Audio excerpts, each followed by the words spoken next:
सी धुन का है बसेरा, मैं बाबा का, बाबा मेरा। मन में किसी धुन का है बसेरा, मैं बाबा का, बाबा मेरा। सुख शांति का मर्म सुनहरा, मैं बाबा का, बाबा मेरा। मन में किसी धुन का है बसेरा, मैं बाबा का, बाबा मेरा।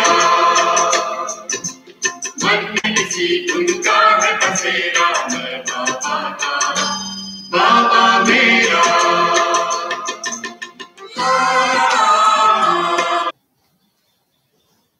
ओम शांति। Good morning. आज नवंबर 2020 की महावाक्य रिवाइज से ओरिजिनल डेट 1 अक्टूबर 1987 की।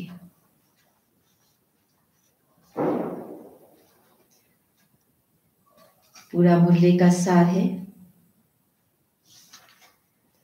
ईश्वरीय स्नेह जीवन परिवर्तन का फाउंडेशन है।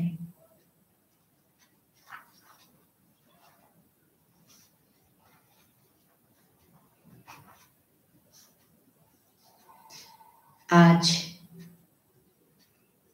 स्नेह के सागर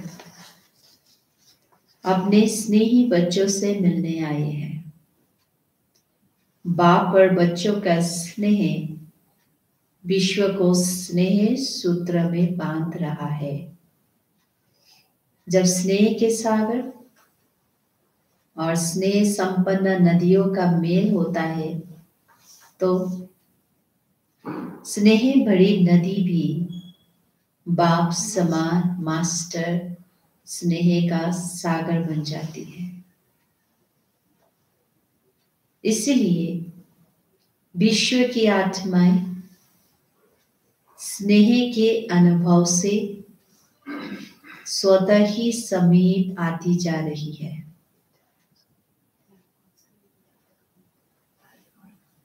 पवित्र प्यार व ईश्वरीय परिवार के प्यार से कितनी भी अनजान आत्माएं हो, बहुत समय से परिवार के प्यार से वंचित पत्थर समान बनने वाली आत्मा हो, लेकिन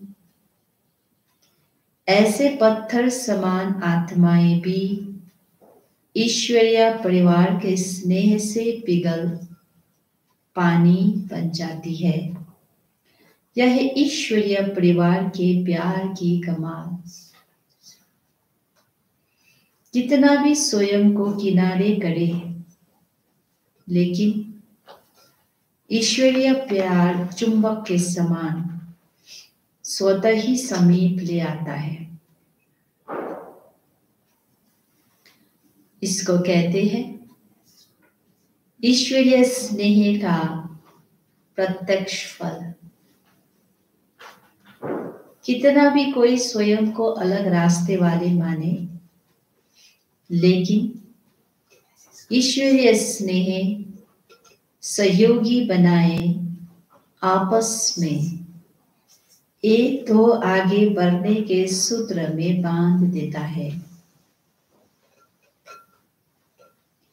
ऐसा अनुभव किया ना? स्नेह पहले सहयोगी बनाता है। सहयोगी बनाते बनाते स्वतः ही समय पर सर्व को सहज योगी भी बना देता है। सहयोगी बनने की निशानी है आज सहयोगी है, कल सहज योगी बन जाएंगे। ईश्वरीय स्नेह परिवर्तन का फाउंडेशन यानी नींव है, अथवा जीवन परिवर्तन का बीज स्वरूप है। जिन आत्माओं में ईश्वरीय स्नेह की अनुभूति का बीज पड़ जाता है, तो यह बीज सहयोगी बनने का वृक्ष स्वतः ही पैदा करता रहेगा और समय पर सहज योगी बनने का फल दिखाई देगा, क्योंकि परिवर्तन का बीज फल जरूर दिखाता है। परिवर्तन का बीज फल जरूर दिखाता है। सिर्फ कोई फल जल्दी निकलता है, कोई फल समय पर निकलता है। चारों ओर देखो, आप सभी मास्टर स्नेह के सागर विश्व सेवादारी बच्चे क्या कार्य कर रहे हो? विश्व में ईश्वरीय परिवार के स्नेह का बीज बो रहे हो। जहां भी जाते हो, चाहे कोई नास्तिक हो व आस्तिक हो, बाप को न भी जानते हो, न भी मानते हो, लेकिन इतना अवश्य अनुभव करते हैं कि ऐसा ईश्वरीय परिवार का प्यार जो आशुवंशी ब्रह्मा कुमारियों से मिलता है, वह कहीं भी नहीं मिलता। और यह भी मानते हैं कि यह स्नेह व प्यार साधारण नहीं है, यह अलौकिक प्यार है, वह ईश्वरीय स्नेह है।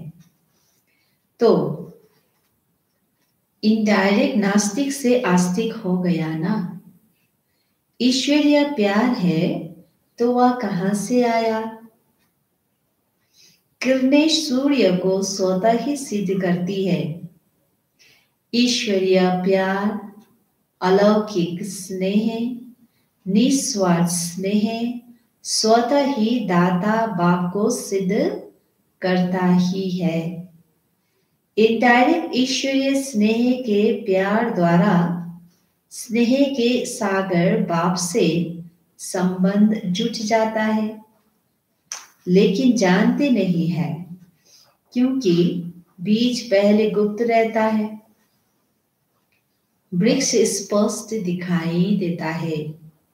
तो ईश्वरीय स्नेह का बीज सर्व को सहयोगी, सो सहज योगी प्रत्यक्ष रूप में समय प्रमाण प्रत्यक्ष कर रहा है और करता रहेगा। तो सभी ने ईश्वरीय स्नेह के बीज डालने की सेवा की। सहयोगी बनाने की शुभ भावना और शुभ कामना के विशेष 2 पत्ते भी प्रत्यक्ष देखे। अभी यह तना वृद्धि को प्राप्त करते प्रत्यक्ष फल दिखाएगा। बाप दादा सर्व बच्चों के वैरायटी यानी भिन्न भिन्न प्रकार की सेवा को देख हर्षित होते हैं। चाहे भाषण करने वाले बच्चे, चाहे स्थूल सेवा करने वाले बच्चे, सर्व के सहयोग की सेवा से सफलता का फल प्राप्त होता है। चाहे पहरा देने वाले हो, चाहे बर्तन संभालने वाले हो, लेकिन जैसे 5 अंगुलियों के सहयोग से कितना भी श्रेष्ठ कार्य, बड़ा कार्य सहज हो जाता है, ऐसे हर एक ब्राह्मण बच्चों के सहयोग से जितना सोचा था कि ऐसा होगा, उस सोचने से 1000 गुना ज्यादा सहज कार्य हो गया। यह किसकी कमाल है? सभी की। आज बाबा ने सभी सेवाधारियों को याद किया। बाबा कहते, बाप दादा बोले सभी की, जो भी कार्य में सहयोगी बने, चाहे स्वच्छता भी रखी, चाहे टेबल यानी मेज साफ किया, लेकिन सर्व के सहयोग की रिजल्ट यानी परिणाम सफलता है। यह संगठन की शक्ति महान है। बाप दादा देख रहे थे न सिर्फ मधुबन में आने वाले बच्चे, लेकिन जो साकार में भी नहीं थे, चारों ओर के ब्राह्मण बच्चों की, चाहे देश चाहे विदेश, सबके मन की शुभ भावना और शुभकामना का सहयोग रहा। यह सर्व आत्माओं की शुभकामना का किला आत्माओं को परिवर्तन कर लेता है। चाहे निमित्त शक्तियां भी रही, पांडव भी रहे, निमित्त सेवाधारी विशेष हर कार्य में बनते ही है, लेकिन वायुमंडल का किला सर्व के सहयोग से ही बनता है। निमित्त बनने वाले बच्चों को भी बाप दादा मुबारक देते हैं, लेकिन सबसे ज्यादा मुबारक भी सभी बच्चों को। बाप को बच्चे मुबारक क्या देंगे, क्योंकि बाप तो अव्यक्त हो गया। व्यक्त में तो बच्चों को निमित्त बनाया, इसीलिए बाप दादा सदा बच्चों के ही गीत गाते हैं। आप बाप के गीत गाओ, बाप आपके गीत गाए। बाप दादा बोले जो भी किया बहुत अच्छा किया।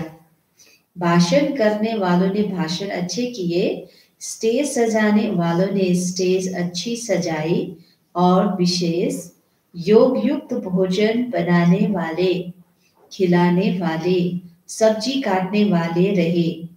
पहले फाउंडेशन तो सब्जी नहीं कटे तो भोजन क्या बनेगा। सब डिपार्टमेंट वाले ऑल राउंड यानी सर्व प्रकार की सेवा के निमित्त रहे।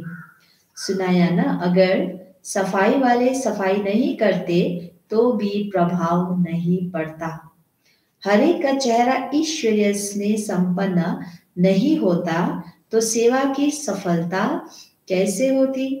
सभी ने जो भी कार्य किया स्नेह भर कर के किया, इसीलिए उन्हों में भी स्नेह का बीज पड़ा।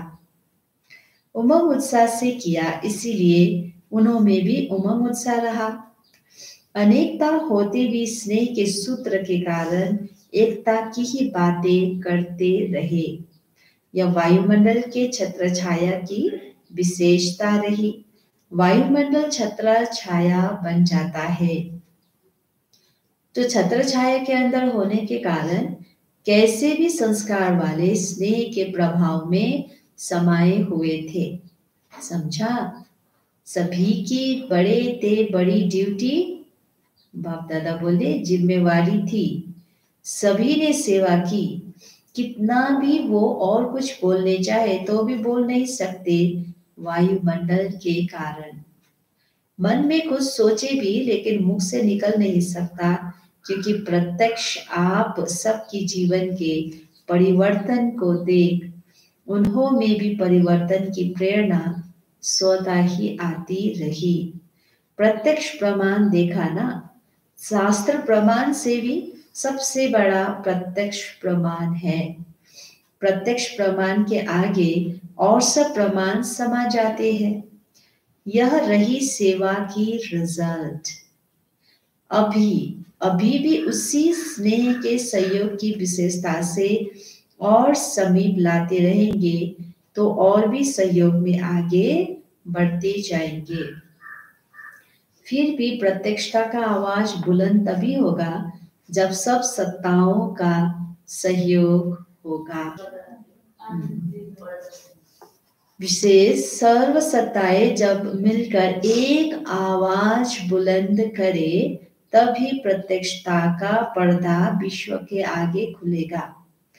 वर्तमान समय जो सेवा का प्लान बनाया है वह इसीलिए ही बनाया है ना।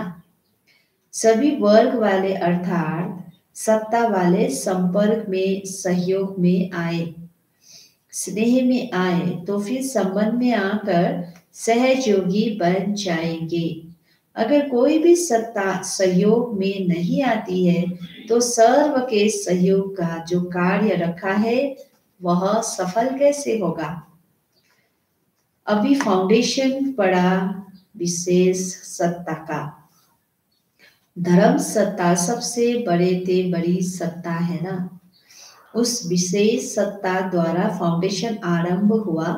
स्नेह का प्रभाव देखा ना। वैसे लोग क्या कहते थे कि यह इतने सब इकट्ठे कैसे बुला रहे हो, यह लोग भी सोचते रहे ना। लेकिन ईश्वरीय स्नेह का सूत्र एक था, इसीलिए अनेकता के विचार होते हुए भी सहयोगी बनने का विचार एक ही रहा। ऐसे अभी सर्व सत्ताओं को सहयोगी बनाओ, बन भी रहे हैं, लेकिन और भी समीप सहयोगी बनाते चलो, क्योंकि अभी गोल्डन जुबली यानी स्वर्ण जयंती समाप्त हुई, तो अभी से और प्रत्यक्षता के समीप आ गए। डायमंड जुबली अर्थात प्रत्यक्षता का नारा बुलंद करना।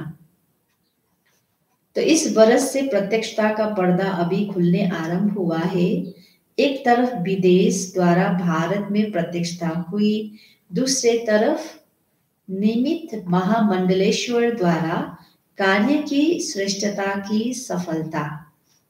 विदेश में यूएन वाले निमित्त बने, वे भी विशेष नामी ग्रामी, और भारत में भी नामी ग्रामी धर्म सत्ता है। तो धर्म सत्ता वालों द्वारा धर्म आत्माओं की प्रत्यक्षता हो, तो यह है प्रत्यक्षता का पर्दा खुलना, आरंभ होना। अर्जुन खुलना आरंभ हुआ है। कौन से साल में कहा बाप दादा ने? 87 में अर्जुन खुलना आरंभ हुआ। उसके बाद में तो कितने ऐसी बेहद की सेवाएं हुई नेशनल इंटरनेशनल लेवल में फेथ लीडर्स का। अभी खुलने वाला है, पूरा नहीं खुला है, आरंभ हुआ है। विदेश के बच्चे जो कार्य के निमित्त बने, यह भी विशेष कार्य रहा। प्रत्यक्षता के विशेष कार्य में इस कार्य के कारण निमित्त बन गए। तो बाप दादा विदेश के बच्चों को इस अंतिम प्रत्यक्षता के हीरो 5 में निमित्त बनने की सेवा की भी विशेष मुबारक दे रहे हैं। भारत में हलचल तो मचा लेना, सबके कानों तक आवाज गया। यह विदेश का बुलंद आवाज भारत के कुंभकर्ण को जगाने के निमित्त तो बन गया, लेकिन अभी सिर्फ आवाज गया है, अभी और जगाना है, उठाना है। अभी सिर्फ कानों तक आवाज पहुंचा है। सोए हुए को अगर कान में आवाज जाता है तो थोड़ा हिलता है ना, हलचल तो करता है ना। तो हलचल पैदा हुई। हलचल में थोड़े जागे हैं, समझते कि यह भी कुछ है। अभी जागेंगे तब जब और जोर से आवाज करेंगे। अभी पहले भी थोड़ा जोर से हुआ, ऐसे ही कमाल तब हो जब सब सत्ता वाले इकट्ठे स्टेज पर स्नेह मिलन करें। सब सत्ता की आत्माओं द्वारा ईश्वरीय कार्य की प्रत्यक्षता आरंभ हो, तब प्रत्यक्षता का पर्दा पूरा खुलेगा। इसलिए अभी जो प्रोग्राम बना रहे हो, उसमें यह लक्ष्य रखना कि सब सत्ताओं का स्नेह मिलन हो, सब वर्गों का स्नेह मिलन तो हो सकता है। जैसे साधारण साधुओं को बुलाते तो कोई बड़ी बात नहीं, लेकिन यह महामंडलेश्वरों को बुलाया ना। ऐसे तो शंकराचार्य की भी इस संगठन में और ही शोभा होती, लेकिन अब उसका भी भाग्य खुल जाएगा। अंदर से तो फिर भी सहयोगी है। बच्चों ने मेहनत भी अच्छी की, लेकिन फिर भी लोक लाज तो रखनी पड़ती है। वह भी दिन आएगा जब सभी सत्ता वाले मिल करके कहेंगे कि श्रेष्ठ सत्ता, ईश्वरीय सत्ता, आध्यात्मिक सत्ता है तो एक परमात्म सत्ता ही है। इसीलिए लंबे समय का प्लान बनाया है ना। इतना समय इसलिए मिला है कि सभी को स्नेह के सूत्र में बांध समीप लाओ। यह स्नेह चुंबक बनेगा जो सब एक साथ संगठन रूप में बाप की स्टेज पर पहुंच जाए। ऐसा प्लान बनाया है ना? अच्छा। बाप दादा बोले, सेवाधारियों को सेवा का प्रत्यक्ष फल भी मिल गया, नहीं तो अभी नंबर नए बच्चों का है ना। आप लोग तो मिलन मनाते मनाते अब वानप्रस्थ अवस्था तक पहुंचे हो। अभी अपने छोटे भाई बहनों को टर्न दे रहे हो, स्वयं वानप्रस्थी बने, तब औरों को चांस दिया। इच्छा तो सबकी बढ़ती ही जाएगी। सब कहेंगे अभी भी मिलने का चांस मिलना चाहिए। जितना मिलेंगे उतना और इच्छा बढ़ती जाएगी। फिर क्या करेंगे? औरों को चांस देना भी स्वयं तृप्ति का अनुभव करना है, क्योंकि पुराने तो अनुभवी है, प्राप्ति स्वरूप है। तो प्राप्ति स्वरूप आत्माएं सर्व पर शुभ भावना रखने वाले, औरों को आगे रखने वाले हो। या समझते हो हम तो मिल लेंगे, इसमें भी निस्वार्थ ही बनना है। समझदार हो, आदि मध्य अंत को समझने वाले हो, समय को भी समझते हो, प्रकृति के प्रभाव को भी समझते हो, पाठ को भी समझते हो। बाप दादा भी सदा ही बच्चों से मिलने चाहते हैं। अगर बच्चे मिलने चाहते तो पहले बाप चाहता, तब बच्चे भी चाहते। लेकिन बाप को भी समय को, प्रकृति को देखना तो पड़ता है ना। जब इस दुनिया में आते हैं तो दुनिया की सब बातों को देखना पड़ता है। जब इनसे दूर अव्यक्त वतन में है तो वहां तो पानी की, समय की, रहने आदि की प्रॉब्लम यानी समस्या ही नहीं। गुजरात वाले समीप रहते हैं तो इसका भी फल मिलता है ना। यह भी गुजरात वालों की विशेषता है, सदैव एवर रेडी रहते हैं। हाजी का पाठ पक्का है और जहां भी रहने का स्थान मिले तो रह भी जाते हैं। हर परिस्थिति में खुश रहने की भी विशेषता है। गुजरात में वृद्धि भी अच्छी हो रही है। सेवा को उमंग उत्साह, स्वयं को भी निर्विघ्न बनाता, दूसरों का भी कल्याण करता है। सेवा भाव की भी सफलता है। सेवा भाव में अगर अहम भाव आ गया तो उसको सेवा भाव नहीं कहेंगे। सेवा भाव सफलता दिलाता है। अहम भाव अगर मिक्स होता है तो मेहनत भी ज्यादा, समय भी ज्यादा, फिर भी स्वयं की संतुष्टि नहीं होती। सेवा भाव वाले बच्चे सदा स्वयं भी आगे बढ़ते और दूसरों को भी आगे बढ़ाते हैं। सदा उड़ती कला का अनुभव करते हैं। अच्छी हिम्मत वाले हैं। जहां हिम्मत है वहां बाप दादा भी हर समय कार्य में मददगार है। महारथी तो है ही महादानी। जो भी महारथी सेवा के प्रति आए हैं, महादानी वरदानी होना, औरों को चांस देना, यह भी महादान वरदान है। जैसा समय वैसा पाठ बजाने में भी सब सीख लदे बच्चे सदा ही सहयोगी रहे और रहेंगे। इच्छा तो होगी क्योंकि यह शुभ इच्छा है, लेकिन इसको समाने भी जानते हैं, इसलिए सभी सदा संतुष्ट है। बाप दादा भी चाहते हैं कि एक एक बच्चे से मिलन मनावे और समय की सीमा भी नहीं होनी चाहिए। लेकिन आप लोगों की दुनिया में यह सभी सीमाएं देखनी पड़ती है। नहीं तो एक एक विशेष रतन की महिमा अगर गाएं तो कितनी बड़ी है। कम से कम एक एक बच्चे की विशेषता का एक एक गीत तो बना सकते हैं। लेकिन इसीलिए कहते हैं वतन में आओ जहां कोई सीमा नहीं, जहां कोई सीमा नहीं। अच्छा,